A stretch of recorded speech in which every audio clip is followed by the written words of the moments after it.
예, 오늘 뉴스탑10은 바로 3위와 4위 여기부터 만나볼까요? 집권 2년 차에 접어든 윤석열 대통령이 최근 계속해서 강조하는 게 바로 기득권 타파입니다.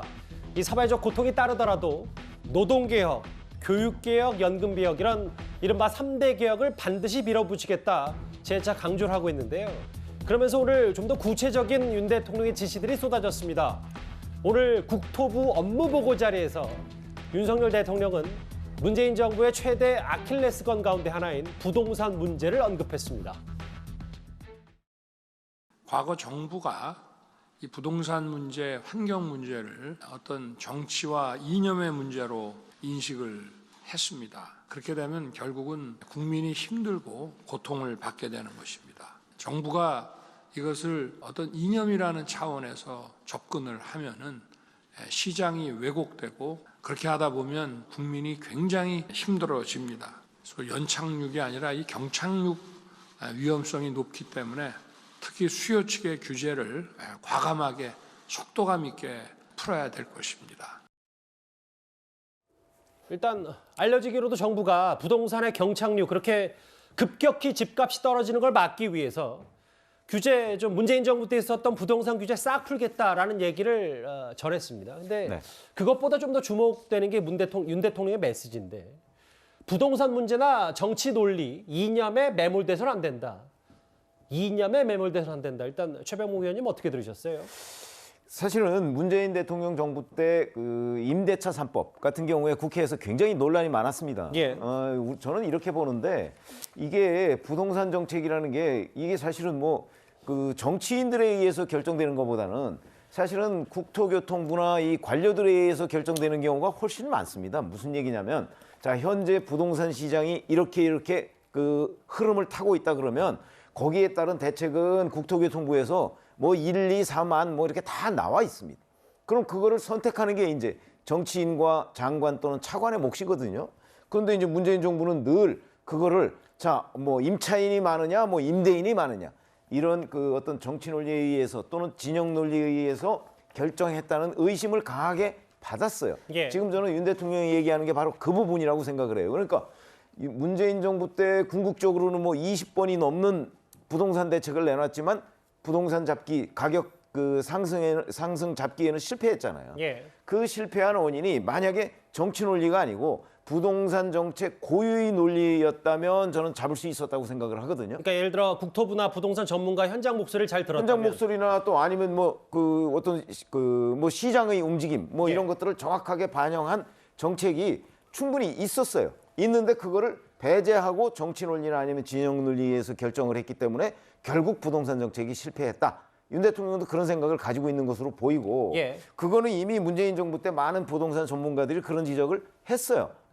저는 그거를 지금 윤 대통령이 설명하고 있고 바로 그걸 바로잡겠다 이렇게 얘기를 하는 건데 예. 사실은 뭐 규제를 대폭 풀겠다 이렇게 얘기하는 부분은 주변 여건도 변화했죠. 뭐 금리가 오르고 뭐 이런 것들 때문에 지금 이제 규제 완화가 그 충분히 먹힐 수 있는 이런 환경이 조성된 것도 원인이지만 예. 여하튼 문재인 정부 때 부동산 정책이 실패한 데에는 지금 윤 대통령의 지적과 판단 이거는 정확한 것으로 보인다. 저는 이렇게 말씀드리겠습니다. 그러니까 오늘 알려지기로는 강남 3구와 용산 정도만 빼면 토지거래 허가제를 좀 없애겠다. 그러니까 그런 규제를 과감히 없애고 혹은 다주택자에 대한 세금을 좀 낮추겠다. 근데 이런 것들 김지현 의원님 결국은 윤석열 정부 특히 윤 대통령의 시각에서는 뭐 이념 문제, 정치 문제가 부동산에 들어갔다. 너무 문재인 정부에서 집 많이 가진 사람들을 죄악시한 거 아니냐 뭐 이런 시각도 좀 깔려 있는 것 같습니다. 기본적으로 이제 당시 문재인 정부의 부동산 정책 중에서 특히 이제 주택 정책에서는요. 첫 번째는 그 주택 정책을 시장의 공급을 늘려서 전체적으로 국민들이 살고 싶은 곳에 살 수 있도록 해주는 그런 정책을 한 것이 아니고 예.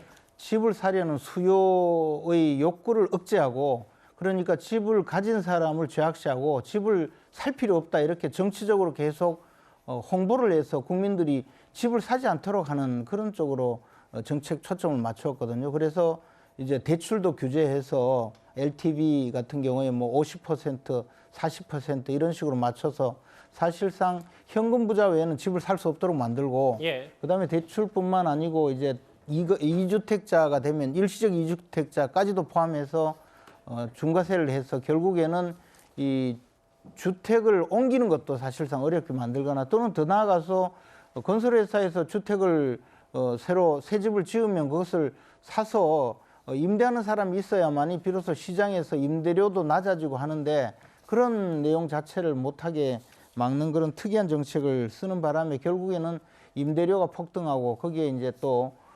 국민들에게 그 임대 기간을 뭐 2년에서 4년으로 강제하는 그런 법안을 만들어서 공표함으로써 결국은 전세 대란이 일어나게 만들고 이 전세금을 또 전세 대란이 일어나니까 전세금이 계속 집값에 맞아요. 거의 다다르게 되니까 이 전세 사기가 기승을 부려서 이제 갭 투자가 지금 이제 물려 있는 이런 상황이 되었거든요. 이 모든 것이 결국은 이 수요를 억제하고 공급은 뭐 그렇게 늘리지 않는 이런 그 시장 원리에 반하는 정책을 해왔기 때문에 이것이 이제 지금 금리가 낮아지면서 사실상 주택 가격이 낮아질 수 있는 시장 여건이 되었다고 하더라도 예. 과도하게 떨어짐으로 해서 결국 시장에서는 뭐 예를 들어 전세 사기의 피해자라든지 또는 이 깡통 전세 문제라든지 또는 이제 주택 가격이 너무 떨어짐으로써 이른바 영끌족들이 큰 피해를 입는 이런 부작용 내지 반작용이 커지고 있는 것입니다. 기억하시겠지만 문재인 정부 때는요. 부동산 정책만 무려 20번 넘게 나왔을 정도로 계속해서 이 정부 대책에 대한 비판이 많이 쏟아졌었습니다. 저희가 그 화면을 잠시 보아봤습니다. 다주택자에 대한 주택 보유 부담을 높이고 시세 차익에 대한 양도세를 대폭 인상하여 부동산 투기를 통해서는 더 이상 돈을 벌 수 없다는 점을 분명히 하겠습니다. 모든 국민들이 강남 가서 살려고 하는 건 아닙니까? 살아야 될 이유도 없고 거기에 삶의 터전이 있지도 않고 저도 거기 살고 있기 때문에 제가 이렇게 말씀드립니다. 2주택 이상 보유한 다주택자가 주택을 추가로 구매하는 비중은 2015년부터 2017년까지 불과 2년 사이에 2배 이상 늘어난 것으로 나타났습니다. 서민들은 평생 벌어도 내 집 마련은커녕 전월세 가격 인상률도 따라잡지 못하고 있는데 한편에서는 아파트 사재기가 이루어지고 있습니다. 정부는 집을 거주 공간이 아니라 투기 수단으로 전락시키는 일은 용납하지 않겠습니다. 서 대변인님, 그러니까 이제 문재인 정부가 부동산 정책 이념에 갇혀 있다. 윤 대통령 시각 밑바닥에는 아마도 이렇게 집값이 또 급격히 떨어지면 국민들의 고통이 다 전가가 되는데 과거 문재인 정부가 집 많이 가진 사람만 때려잡으려다가 뭔가 현장의 시장의 속성을 이해하지 못하고 그래서 정책을 실패한 거 아니냐. 그렇기 때문에 이념에 사로잡혔던 거 아니냐. 이걸 좀 바꿔보고자 이런 얘기를 하는 것 같은데 좀 어떻게 판단하세요? 그러니까 그 매 정부마다 부동산 정책은요. 정책이 다 다릅니다. 일관적이지도 않고 시장도 다르고 그렇지 않겠습니까? 근데 이제 윤석열 대통령께서 전 정부에 대한 부동산 정책을 평가한 것이죠. 예. 이념 때문에 실패했다. 근데 뭐 그 실패 부분은 어차피 국민들께서 판단하시는 건데 당시에 이제 이 문재인 정부의 부동산 이 정책은요. 기본적으로 그겁니다. 투기보다는 살 수 있는 실거주 위주로 가자 이런 부분이었고 다주택자, 임대주택자들이 100채, 200채를 가지고 그거를 가지고 본인의 투기 수요. 그래서 집이 없는 그런 사람들에게 임대료를 받아서 본인의 배는 불리고 그다음에 그 주거 취약 지역은 어쩔 수 없이 평생을 그렇게 월세나 전세를 전전하면서 살 수밖에 없는 구조들을 좀 바꿔보자 하는 의미에서 다주택자들에게 과세를 세금을 더 많이 해서 집을 내놓게 한 거예요. 예. 근데 이런 부분들이 시장에서 작동이 제대로 안 된 부분이 있었다라는 측면에서는 이 정책이 뭐 이렇게 썩 효과를 발휘하지 못했다라고 말씀할 수 있지만 저는 그렇습니다. 지금 윤석열 정부에서 얘기하는 게 이념에 사로잡지 말아야 된다. 정부가 아예 시장에 맡겨놓으면 좋겠죠. 하지만 부동산을 왜 정부가 정책을 내놓냐면 이거는 말하자면 국민의 삶에 있어서 매우 지대한 영향을 미치는 먹고 사는 문제에서 사는 문제 아니겠습니까? 예. 이 부분에 있어서는 정부가 어느 정도 방향을 잡아줘야 된다라는 부분이 있을 것이고요. 근데 저는 아까 윤석열 정부에서 얘기하는 건 이념 좋습니다. 시장에 맡기는 거 좋습니다. 그런데 경제적인 어떤 지식이 기반이 돼야 되는데요. 자주택자에게 세금을 경감해 준다고 해서 저리에 낮은 금액으로 뭔가 월세를 내줄 것 같은 그런 논리는요. 경제학적으로도 전혀 맞지 않습니다. 어떻게 그 과세 세금을 깎아준다고 해서 그 사람들이 어떤 선의를 가지고 싸게 내놓을 것 같아요? 그러진 않거든요. 그런 논리들에 있어서는 일단 조금 뭐 더 공부를 경쟁력을 막아야 되는 측면이 있기 때문에 그런 부분에서 또 정부 당국, 부동산 당국도 뭐 고민하는 거 아니겠습니까? 그 보통 이제 이 부동산 쪽하고 경제학이나 재정학을 공부하는 교수님들이나 박사들은요. 지금 이제 윤석열 대통령이 얘기하는 예. 다주택자, 임대주택자의 과세를 경감시켜 주는 것들이 결국에는 많은 임차인들에게 뭐 혜택이 돌아간다. 이런 논리는요. 말도 안 된다고 비판합니다. 그러니까 저는 좋습니다. 새로운 정책을 윤석열 정부에서 하는 건 좋아요. 예. 하지만 조금 더 공부를 하고 부동산이 지금 하락하고 있는데 이 부분에 대해서는 과연 집값을 올리려고 노력하는 것인지 아니면 부동산 가격을 내려서 서민들에게 직접적인 어떤 주택을 많이 사용하게끔 하는 목적인지에 대해서는 분명히 해야 된다. 전 정부 얘기하기보다는 저는 예. 그런 말씀 드리고 싶습니다. 근데 전 정부에서 있었던 거에 대해서 이제 경제학 공부해야 된다 이런 지적을 하시는데 예. 소득 주도 성장부터 이론적 근거가 제대로 있었는지 의문입니다. 세계 10위권의 경제 대국인 우리나라에서 덜컥 도입할 수 있는 이론적 근거가 있었나요? 세계의 경제학자들도 이런 게 가능하냐라고 의문을 부호를 찍었는데도 국가의 근간으로 소득 주도 성장도 했고 그거를 들여놓은 다음에 거기에 맞춰서 정책을 추진했는데 제대로 되지 않았다는 걸 확인하고 나서 그걸 정상화하는 과정인데 이거에 대해서 정치 이념에 따라 가지고 경제 논리가 좌우됐던 걸 우리가 지금 잊지 않고 보고 있기 때문에 예. 이 발언 자체를 지금 잘못됐다 이렇게 할 수 있는 게 아니라 실질적으로 작동한 부분이 문제가 생긴 거를 우리가 봤기 때문에 당연히 개선이 필요한 과정입니다. 알겠습니다. 문재인 정부의 이념 때문에 부동산이 실패한 거 아니냐. 그러면서 오늘 부동산 규제, 문재인 정부 때 있었던 규제를 싹 풀기로 했습니다. 사실 윤 대통령 비슷한 취지로요. 새해 첫 국무회의 오늘 발언에서는 사회 곳곳에 폐단을 바로 잡아야 한다고 했습니다. 노동교육연금 3대 개혁은 어렵고 힘들지만 우리가 반드시 나아가야 하는 길이고 기득권의 저항에 쉽게 무너진다면 우리의 지속 가능한 번영도 어렵게 됩니다. 이제는 우리 사회 곳곳에 숨어있는 비정상적인 폐단을 바로잡고 노동교육연금 등 3대 개혁을 강력하게 추진해 나가야 됩니다. 지난 국무회의에서 말씀드린 노조회계의 투명성 강화, 건강보험제도의 정상화, 국가보조금 관리체계의 전면 재정비 역시 속도감 있게 추진해 가야 합니다. 요즘 윤 대통령이 계속해서 강조하는 게 이 부분이잖아요. 노동교육연금, 이른바 3대 개혁. 사회적 고통이 따르겠지만 어렵고 힘들 길이지만 반드시 나아가야 하는 길이다. 노조 회계 투명성, 뭐 이런저런 구체적인 얘기까지 오늘 덧붙였는데요. 다음 화면을 볼게요.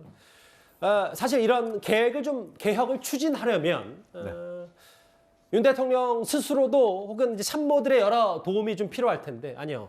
이거 말고요. 이거 잠시 뒤에 보도록 하고 그 최병미 의원님 결국은 개각은 없다. 뭔가 참모들 장차관들에게 힘을 실어주는 듯한 발언까지 했는데 이거 좀 재밌긴 한데 잠시 뒤에 바로 만나보기로 하고 참모들을 일일이 악수하고 기념 촬영하고 실제로 직원들과 스킨십을 하면서도 인위적인 개각은 없다 뭐 이렇게 얘기를 좀 했거든요. 글쎄 오늘 국무회의에서 그 당분간 개각은 없다 이렇게 그 얘기를 했다는 건데 그게 담고 있는 메시지가 뭐냐?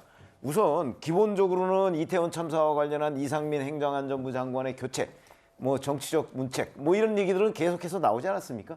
저는 개각이 없다는 거의 첫 번째 메시지는 이상민 행정안전부 장관도 교체할 생각이 없다 이런 걸 얘기하는 것이 아닌가. 뭐 그렇다면 이제 야당의 반발 등 여러 가지로 그 아주 새로운 국면에 들어가서 또 그 부분에 대한 일반적인 국민들의 인식. 왜냐하면 설 전에 이태원 참사와 관련한 경찰의 수사 결과가 발표가 되지 않겠습니까? 예. 물론 거기에서 이상민 장관에 대한 법률적 책임은 나오지 않을 거예요. 그러나 이제 법률적 책임이 일단락되고 나면 이제 정치적 책임 얘기가 나오는데 아마 그걸 염두에 둔 발언으로 보이고 예. 그러면 그 부분에 대한 그 또 한 번의 국민적 논란, 이상민 행정안전부 장관의 거취를 둘러싼 논란이 아마 재개될 것으로 보여서 그 부분에 대해서 윤석열 대통령이 새해 들어서 첫 번째 정치적 부담이 될 것이다. 이렇게 예상이 되고 예. 그다음에 또 하나는 자 이제 개각이 없다는 것이 과연 작년 말이죠. 조선일보와의 인터뷰에서 개각 질문에 대해서 예. 종합적으로 들여다볼 생각이다. 이렇게 얘기를 했었어요. 그런데 오늘은 며칠 지났다고 없다고 지금 얘기를 했단 말이죠. 그러면 예. 그 며칠 사이에 무슨 일이 있었는가 하는 부분이 이제 궁금해지는 대목이고, 그 다음에 또 하나는 자 이렇게 되면 이제 요즘에 윤석열 대통령의 어떤 국정운영 평가에 대한 지지율 이런 것들이 긍정 평가가 좀 늘어나고 있지 않습니까? 예. 아마 늘어나고 있으니까 또 벌써 그런 문제 때문에 야 여기서 그 우리가 무슨 새 출발 같은 거 뭐 이런 거는 하지 않아도 되겠다. 약간은 그 안주하는 듯한 그런 자세로 나가는 것 아닌가 하는 또 의구심이 또 하나 생기고 예. 이런 점에서 오늘 당분간 개각이 없다는 이 메시지가 아마 정치권 또는 여권에는 상당한 파장으로 다가오고 때로는 본인의 부담이 될 가능성도 있겠다. 이렇게 생각을 합니다. 국면 전환을 위한 쇼는 하지 않겠다. 일단 정무적 책임이 있어야 묻는 것이다. 이상민 행안부 장관 얘기. 서 대변인. 사실 이 이태원 참사가 바로 불거진 직후에도 윤 대통령은 지금 세상이 많이 바뀌었기 때문에 뭐 포괄적으로 전반적으로 책임을 지는 부분이 아니라 면밀하게 구체적으로 살펴서 어디까지 책임이 있는 사람이고 아닌지를 가려놔야 되는데 뭐 단순히 행안부 장관 사퇴한다고 이 참사가 해결되느냐 이런 발언을 했었거든요. 그런데 일단 쇄신, 개각, 인위적인 건 없다라고 했습니다. 그러니까 세상이 아무리 바뀌어도 국민의 아픔이 바뀔까요? 159명의 생태 같은 자식을 잃은 이태원 참사 유가족의 마음이 시대가 바뀐다고 바뀔까요? 그건 아닌 것 같습니다. 근데 제가 봐서는 이거는 야당 이상민 장관의 어떤 정무적 책임을 묻는 거를요. 야당과의 게임이라고 생각하면 안 됩니다.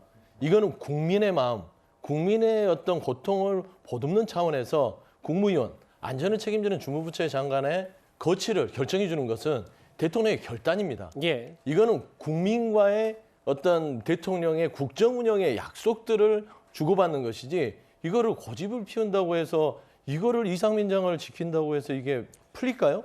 그건 아닌 것 같고요. 좀 생각을 다시 한번 고쳐서 하셨으면 좋을 것 같고 이 말씀 드리는 것이요.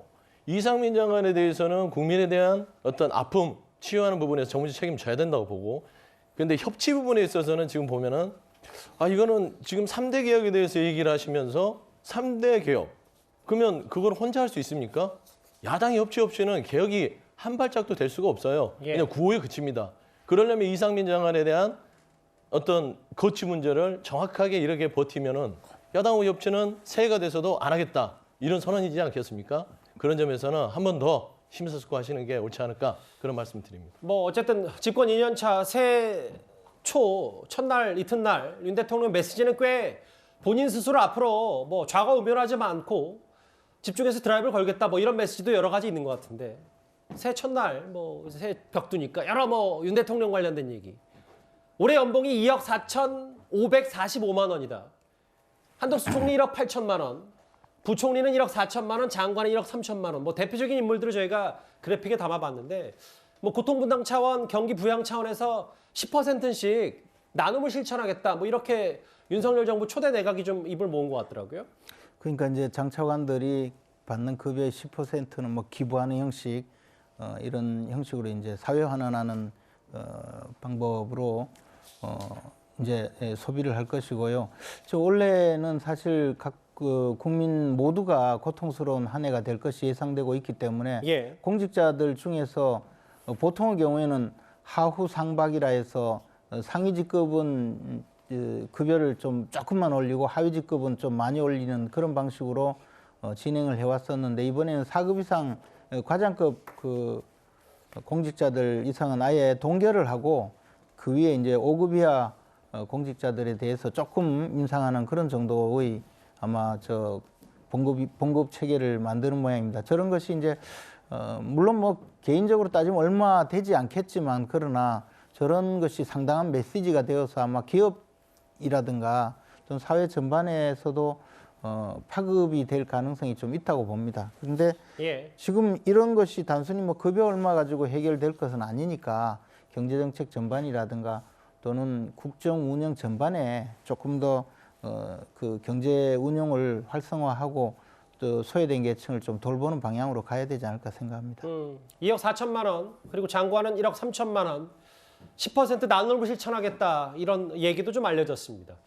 경제 얘기, 고통분담 얘기가 나왔으니까요. 어제 5대 기업 총수들이 모두 참석한 경제계 신년 인사회에 윤 대통령이 대통령으로선 7년 만에 참석을 했습니다. 잠시 화면을 준비했습니다. 우리 경제 상황이 어려워질 것입니다. 정부와 기업이 이제 한 몸이 돼야 합니다. 노사 법치주의 확립을 시작으로 노동개혁도 확실하게 추진하겠습니다. 정부와 기업이 다시 한번 원팀이 되어서 위기를 기회로 만들어내는 2023년이 되었으면 좋겠습니다. 무엇보다도 수출 확대에 민과 관이 힘을 더 모아야 할 것이고요.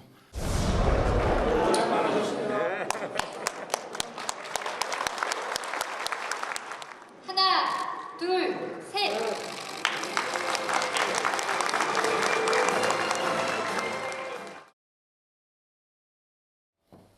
어제 오후에 있었던 경제 신년 인사회에서 여기 삼성, 현대차, LG, 롯데, SK 이 5대 굴제 기업 대기업 총수들이 모두 참석한 신년 기자회, 신년 인사회. 근데 구자랑 변호사님, 이게 대통령으로서는 7년 만에 참석이다. 그 의미를 두고도 뭐 여러 해석이 좀 있습니다. 그렇죠. 그리고 국정농단 사태 이후로는 사실 재계가 굉장히 위축됐었고 예. 정부가 재계에 대해서는 기업을 잘할 수 있도록 지원을 한다기보다는 규제의 대상이나 좀 억압하는 면이 있었습니다. 이게 굉장히 악순환을 미쳤던 게 기업 환경이 좋아지지 않으면서 계속해서 경쟁력이 내려갔고 그리고 또 채용을 많이 하지 않으면서 일자리가 많이 줄었고 예. 그리고 그 근로에 대해서 환경이 안 좋아지는 것을 정부에서는 그 지표를 올리기 위해 가지고 정부 주도 또는 이제 지자체 주도의 그런 일자리를 사실 질이 좋지 않은 일자리를 많이 만들었었거든요. 통계상으로는 제대로 된 계속 지속 가능한 일자리가 아니었기 때문에 지속 가능한 발전을 위해서는 기업 환경이 더 좋아져야 된다. 새로운 역할을 부여하겠다. 그래서 지금 대통령으로서는 7년 만에 대통령이 직접 참석을 했고 그리고 대한상의와 중소기업중앙회가 함께 지금 행사를 개최한 거는 최초입니다. 이게 윤석열 대통령의 의중이 반영된 것이라고 하는데 재벌 기업뿐만 아니라 중소기업도 함께 더 기업을 잘할 수 있는 환경을 만들겠다라는 메시지를 던진 것으로 이렇게 파악이 됩니다. 지금 보면 이재용 회장 그리고 정의선 회장, 보면 구강모 회장, 뭐 신동빈 회장, 최태원 회장 저 다 5대 기업 그룹 총수들도 함께했고 앞서 잠깐 화면에 나타났는데 정용진 부회장과 두산의 박정원 회장 등 이제 여러 총수들 총출동해서 어쨌든 윤 대통령과 신년 힘차게 좀 하겠다. 커팅도 하고요. 여러 가지 어제 좀 의지를 다졌던 어제 오전 오후 윤 대통령은 이 신년 인사회에 차례로 참석하느라 꽤 분주한 일정을 소화했습니다.